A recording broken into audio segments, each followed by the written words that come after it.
একজন ADHD attention deficit hyper activity disorder শিশুর toilet training নিয়ে আজ কথা বলবো, যে পটি ট্রেনিং, বিশেষ করে যারা ADHDতে ভুগতেছে, মানে attention deficit hyper activity.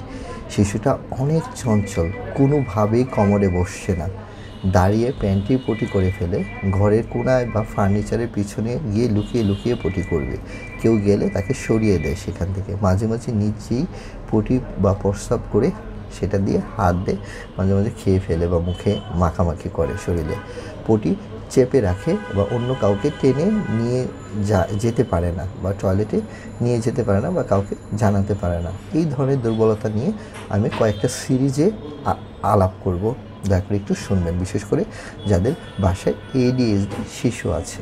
ADHD শিশুকে ধাপে ধাপে পটি ট্রেনিং শেখাতে হবে, যেন সে কোমরে বসতে পারে এক সঠিক স্থানে এবং সঠিকভাবে পটিটা করতে পারে। নিজের যে শরীরের যে সচেতনতা সেটা যেন বৃদ্ধি পায়, সেন্সরি সমস্যাগুলো যেন দূর হয়ে যায়, এবং তাকে হাইজেনিক বা পরিষ্কার পরিচ্ছন্নতা শেখাতে হবে। আমি 10টা সিরিজে কথাগুলো বলবো, দয়া করে প্রত্যেকটা সিরিজে আপনারা অ্যাটেন্ড করবেন, মনোযোগ দিয়ে শুনবেন। একজন অকুপেশনাল থেরাপিস্ট হিসাবে আমি যেটা বলবো একজন অভিভাবককে, সেটা হলো যে প্রথমে বসার অভ্যাস তৈরি করুন। আগে পটি ট্রেনিং নয়, আগে শিশু বসতে শিখুক। জি, আগে কী করবে, সে বসতে শিখবে। তাহলে বসার জন্য কি করতে হবে? ADHD শিশুরা সাধারণত কী হয়, বেশি চঞ্চল হয় এবং অস্থির থাকে। তাই সরাসরি পটি শেখানোর আগে কোমরে বা পটি চেয়ারে শান্তভাবে বসার অভ্যাস গড়ে তোলাটা অত্যন্ত জরুরি। শুরু করেন ছোট ছোট ধাপে, যেমন দিনে 5 থেকে 6 বার তাকে পটির চেয়ারে বসতে দেন, 10 সেকেন্ড বা 15 সেকেন্ড। সে যখনই বসবে তখনই তাকে কিছু একটা দিয়ে ওইখানে বসান, প্রয়োজনে মোবাইল দেন, প্রয়োজনে ও খাবে ওখানে বসে বসে।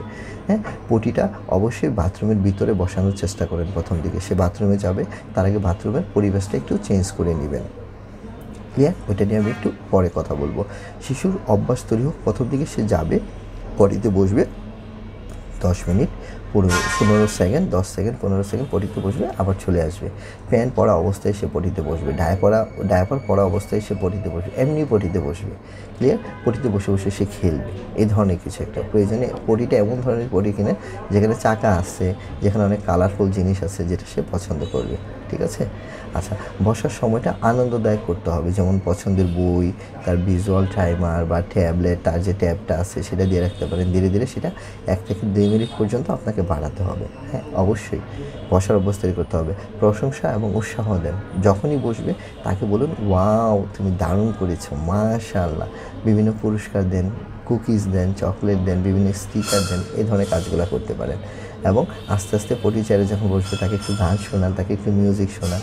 যখনই সে 2 মিনিটের উপর পটি করতে পারবে তখনই বুঝে যাবে, 2 মিনিটের উপর পটি চেয়ারে যখন বসতে পারবে তখনই বুঝে যাবে যে সে পটির জন্য রেডি হচ্ছে আস্তে আস্তে। টিপস: প্রথমে শুধু জামা কাপড় পরেই কিন্তু সে বসার অনুশীলন করবে। শিশু যখন স্বস্তি পাবে তখন আস্তে আস্তে প্যান্টটা খুলে বসার অনুশীলন করতে হবে। কিন্তু সেক্ষেত্রে সরাসরি পটিতে তার বটমটা বা তার বামটা বটমে সরাসরি পটিতে টাচ করবে না। সেক্ষেত্রে আপনি ডায়াপারটা দিয়ে, ডায়াপারটা খুলে, ডায়াপারটা পটির উপরে রেখে সেখানে তাকে একটু বসাবেন, অথবা তার কাপড়ের উপরে কোনো একটা কাপড় দিয়ে সেখানে বসাবেন, সে যেন প্রথম দিকে টাচটা যেন নিতে পারে, এইভাবে। ক্লিয়ার? এবং গোসলের সময় চাইলে কিন্তু ওইখানে বসায় বসায় গোসল করাইতে পারেন, কোনো সমস্যা নেই। তাহলে কি বললাম? তাহলে প্রথম দিকে জামা কাপড় পরা অবস্থায় এটা করবে। তাহলে প্রথমে যেটা করলাম, বসার অভ্যাস তৈরি করবেন। সবাই ভালো থাকবেন, সুস্থ থাকবেন। আসসালামু